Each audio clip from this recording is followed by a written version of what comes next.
क्या आप भी साइबर फ्रॉड का शिकार हो गए हैं? तो आपको क्या करना चाहिए वो मैं आज के इस वीडियो में आपको बताऊंगा। तो यहाँ पर देखिए, साइबर ठगी का शिकार होने के बहुत सारे एग्जाम्पल मैं आपको दूंगा इस वीडियो में।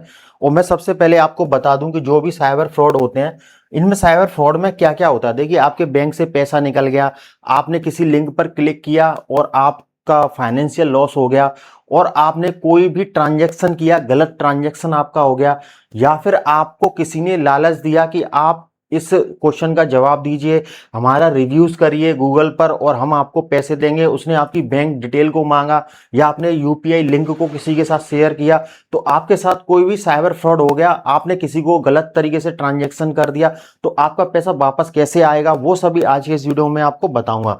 तो साइबर ठगी का शिकार होने पर आपको क्या क्या काम करना चाहिए वो सभी आज के इस वीडियो में मैं आपको बताऊंगा। तो यहां पर देखिए, मैं आपको एक चीज बता दूं कि जो भी साइबर फ्रॉड होते हैं, ज्यादातर कब होते हैं? जब आप किसी के बहकावे में आ जाते हैं। जैसे साइबर फ्रॉड, साइबर फ्रॉड मतलब ऑनलाइन, साइबर का मतलब होता है जो भी इंटरनेट से जुड़े हुए होते हैं, और फ्रॉड का मतलब तो आपको पता ही हो गया, जालसाजी, जो भी आपके साथ गलत चीजें होती हैं वो। और यहां पर देखिए, जो भी आपका फाइनेंशियल लॉस हुआ, आपका पैसा चला गया, फाइनेंशियल लॉस हुआ आपका, साइबर फ्रॉड हो गया आपके साथ, फाइनेंशियल लॉस हो गया। लिंक पर आपने क्लिक कर दिया, किसी लिंक पर किसी को ओटीपी बता दिया, आपने किसी लॉटरी के लालच में किसी को ओटीपी बता दिया कि आपके पास इतना पैसा, आप जीत गए हो, आप अपना ओटीपी बता दीजिए, आपके अकाउंट में हम पैसे ट्रांसफर करने वाले हैं। तो यहाँ से आपने किसी को ओटीपी बता दिया, आपके अकाउंट से पैसे निकल गए, आपके बैंक अकाउंट से किसी ने पैसे निकाल लिए। और देखिए क्या क्या हो सकता है आपके साथ, जैसे लिंक पर क्लिक किया, ओटीपी बता दिया, फाइनेंशियल लॉस हो गया। और जो भी देखिए, कुछ लालच के चक्कर में आपने किसी भी वेबसाइट पर, या वेबसाइट हुई या फिर ऐप हुई, उस पर आपने रजिस्ट्रेशन कर दिया, रजिस्ट्रेशन कर दिया, आपकी जानकारी, आपने रजिस्ट्रेशन कर दिया, आपकी जानकारी वहां पर शेयर हो गई, उनके पास चली गई। आपने अपनी बैंक डिटेल, जो भी आपकी बैंक डिटेल दी आपने उसमें फिल कर दी, तो उन्होंने आपका पैसा आपके अकाउंट से निकाल लिया। यहाँ पर कि देखिए, बहुत सारे देखिए बैंक के जो कस्टमर केयर जो ऑफिसेज होती हैं, जहाँ पर कस्टमर केयर वाले जो बैठते हैं, वहाँ पर बहुत सारे कॉल्स आते हैं साइबर ठगी से रिलेटेड, कि हमारे अकाउंट से पैसे निकल गए, हमारे अकाउंट से इतने पैसे निकल गए। तो इन सभी का सॉल्यूशन क्या है? जब आपके साथ साइबर फ्रॉड हो जाता है तो आपको घबराने की जरूरत नहीं है, आपकी हेल्प करने के लिए इंडियन गवर्नमेंट है। तो यहाँ पर देखिए क्या क्या जो भी चीजें हैं वो सभी जान लेते हैं। तो सबसे पहले हम जान लेते हैं कि जो साइबर ठगी का शिकार होने पर आपको सबसे पहले क्या करना चाहिए। तो देखिए, आज के समय में साइबर ठगी के मामले तेजी से बढ़ रहे हैं, क्योंकि ठग लोग फर्जी call, OTP, UPI fraud, banking fraud, फर्जी निवेश scheme, investment scheme, KYC update, KYC के नाम पर आपसे डिटेल मांगते हैं, ओटीपी मांगते हैं, ऑनलाइन शॉपिंग और सोशल मीडिया के जरिए लोगों को निशाना बना रहे हैं। अगर आप साइबर ठगी का शिकार हो जाते हैं तो जल्द से जल्द कार्रवाई करना इस पर बहुत जरूरी है, क्योंकि शुरुआती घंटों में पैसे जो है वापस मिलने की संभावना रहती है। जैसे कुछ समय ज्यादा हो जाता है तो फिर आपके पैसे वापस नहीं मिलेंगे। तो सबसे पहले आपको घबराना नहीं है, और तुरंत आपको सबसे पहले कदम उठाना है कि साइबर फ्रॉड होने के बाद कई लोग डर के कारण देर कर देते हैं, लेकिन समय बर्बाद करने से ठग क्या करते हैं, पैसों को आगे कई खातों में ट्रांसफर कर देते हैं, जिससे पैसों को रिटर्न होना, लोगों के खातों में रिटर्न मिलना काफी मुश्किल हो जाता है। तो देखिए, आपको सबसे पहले क्या करना है, जो भी आपका बैंक खाता है उसको टेम्परेरी ब्लॉक करवा देना है, ताकि और पैसा उसमें से ना निकले। यूपीआई सेवा आपको बंद करवा देनी है, यूपीआई है जो उसको ब्लॉक करवा देना है। एटीएम डेबिट कार्ड को आपको ब्लॉक करवा देना है। इंटरनेट बैंकिंग का पासवर्ड आपको बदल देना है। अगर मोबाइल हैक होने का शक है तो जरूरी जो भी अकाउंट्स हैं उनके पासवर्ड को आपको चेंज कर देना है। अगर आप अपने मोबाइल फोन में किसी भी बैंकिंग ऐप को यूज करते हैं, जैसे एसबीआई की योनो, बैंक ऑफ इंडिया की bank of India, Indian overseas की जो भी बैंकिंग एप्स हैं, उनके पासवर्ड को आपको चेंज कर देना है। और फिर आपको तुरंत जो साइबर हेल्पलाइन नंबर है 1930 पे आपको कंप्लेंट करनी है, क्योंकि भारत सरकार ने साइबर फ्रॉड के लिए राष्ट्रीय हेल्पलाइन नंबर ये शुरू किया गया है, क्योंकि साइबर फ्रॉड हेल्पलाइन है 1930।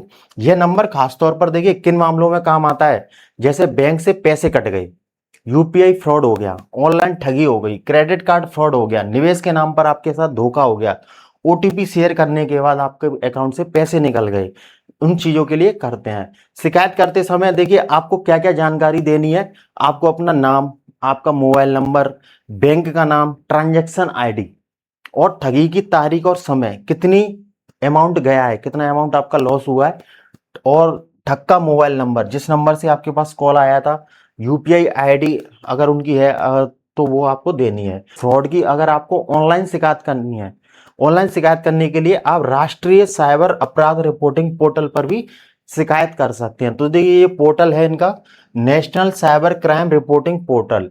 इस पोर्टल को अभी क्लिक करके मैं दिखाऊंगा किस तरीके से ये वर्क करता है। तो यहाँ पर आप ऑनलाइन शिकायत कर सकते हैं। यहाँ आप देखिए फाइनेंशियल फ्रॉड हो गया आपके साथ, सोशल मीडिया फ्रॉड हो गया, आइडेंटिटी थेफ्ट हो गई, online harassment, fake website fraud जैसी शिकायत यहाँ पर आप दर्ज कर सकते हैं। अगर आपके नाम से किसी ने फर्जी अकाउंट बना रखा है, आपके फोटो कोई शेयर कर रहा है, तो उन मामलों में भी आप इस वेबसाइट पर जाकर, इस पोर्टल पर जाकर आप शिकायत कर सकते हैं। अपने बैंक को तुरंत सूचना दें। ये है फोर्थ स्टेप। जिस बैंक खाते से पैसा गया है, आपका पैसा लॉस हुआ है, उस बैंक से जो भी उनके बैंक का ग्राहक सेवा नंबर होता है, कस्टमर केयर का नंबर होता है उन बैंक का, वहां से आपको संपर्क करना है और उस बैंक को आपको बताना है। क्या बताना है? मेरे खाते से फ्रॉड ट्रांजैक्शन हुआ है। ट्रांजैक्शन रोकने की कोशिश करनी है, खाते को सुरक्षित करना है और शिकायत नंबर प्राप्त करना है, कहां पर शिकायत करनी है। और बैंक को आपको क्या क्या जानकारी देखनी है? ट्रांजैक्शन आईडी, कितना अमाउंट गया है, डेट एंड टाइम, किस डेट और टाइम पर गया है, फ्रॉड डिटेल, फ्रॉड की डिटेल आपको बतानी है।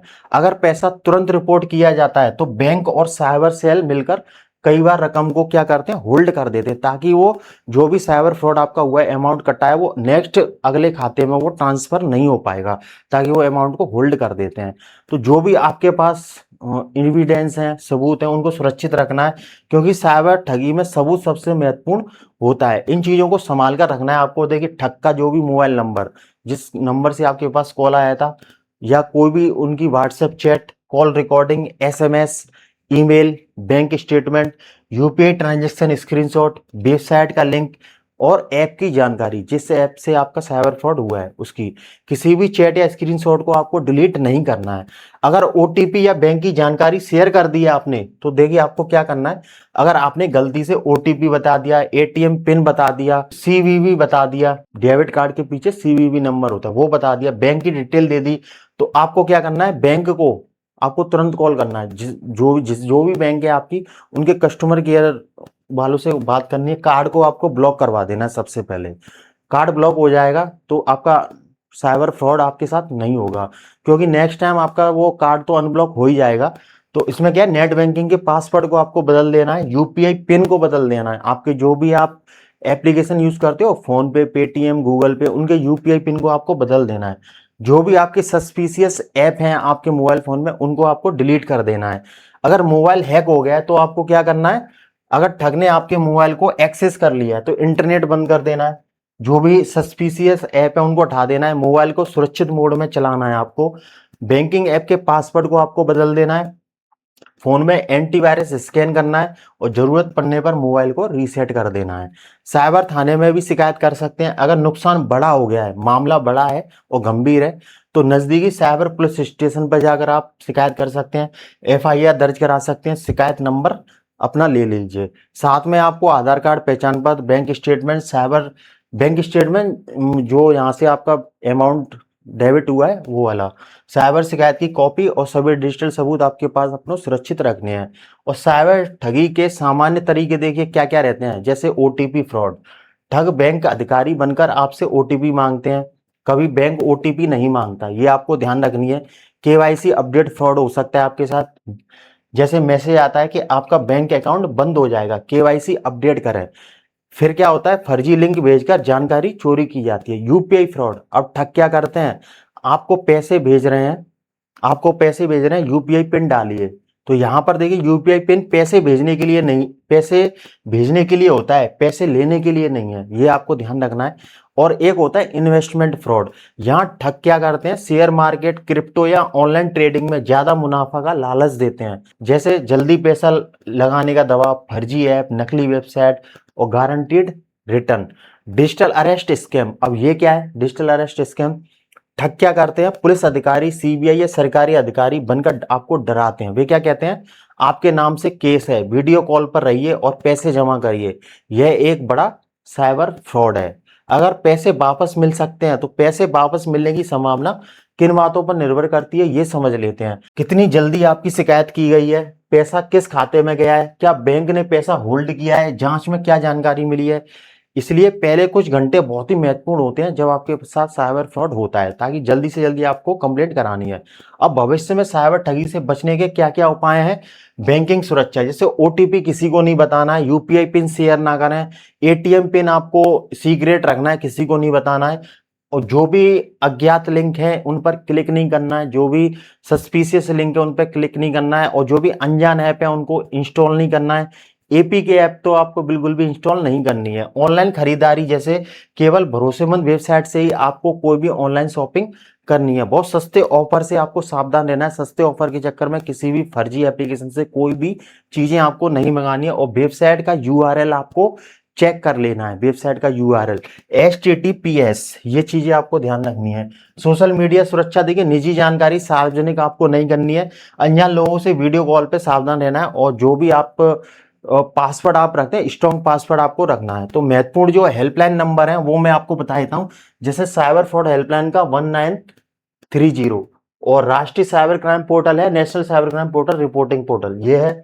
और बैंक फ्रॉड के लिए अपने बैंक का जो भी उनका कस्टमर केयर नंबर है वहां से आप संपर्क कर सकते हैं। तो यहाँ पर साइबर ठगी होने पर आपको सबसे पहले जरूरी कदम क्या उठाने हैं, तुरंत 1930 पर कॉल करना है, बैंक को सूचना देकर ट्रांजैक्शन रोकने की कोशिश करनी है, साइबर पोर्टल पर आपको शिकायत करनी है, और जो भी आपके पास सबूत है वो आपको सुरक्षित रखने हैं। तो अब देखिए इस पोर्टल पर चलते हैं, national cyber crime reporting portal, ये है राष्ट्रीय साइबर अपराध रिपोर्टिंग पोर्टल। यहाँ इस पोर्टल पर आकर आप ऑनलाइन कंप्लेंट कर सकते हैं। ये है इनका, यहाँ से देखिए आप जो भी कंप्लेंट करेंगे तो रजिस्टर ए कंप्लेंट पे क्लिक करके यहाँ से कंप्लेंट को रजिस्टर करना है। अगर उसका कंप्लेंट का स्टेटस चेक करना है तो ट्रैक योर कंप्लेंट पे करना है। रिपोर्ट एंड चेक सस्पेक्ट, ये आपको चेक करना है तो इस पे क्लिक करेंगे। साइबर वॉलंटियर्स, यहाँ से करेंगे, कॉन्टेक्ट अस पे यहाँ से करेंगे, इनसे कस्टमर केयर पे बात करने के लिए यहाँ से आपको क्लिक करना है। तो ये है साइबर क्राइम रिपोर्टिंग पोर्टल का, ये यहाँ से आप कर सकते हैं। अब वीडियो में कमेंट करके आपको ये बताना है कि आपके साथ भी कभी साइबर फ्रॉड हुआ है या नहीं हुआ है। अगर साइबर फ्रॉड हुआ था तो कितना अमाउंट आपका लॉस हुआ था और आपने फिर क्या किया, ये आपको हमें जरूर बताना है। वीडियो पसंद आया है तो लाइक कर दीजिए, शेयर कर दीजिए, हमारे यूट्यूब चैनल को सब्सक्राइब कर लीजिए ताकि फ्यूचर में ऐसी वीडियो आपको मिलते रहें।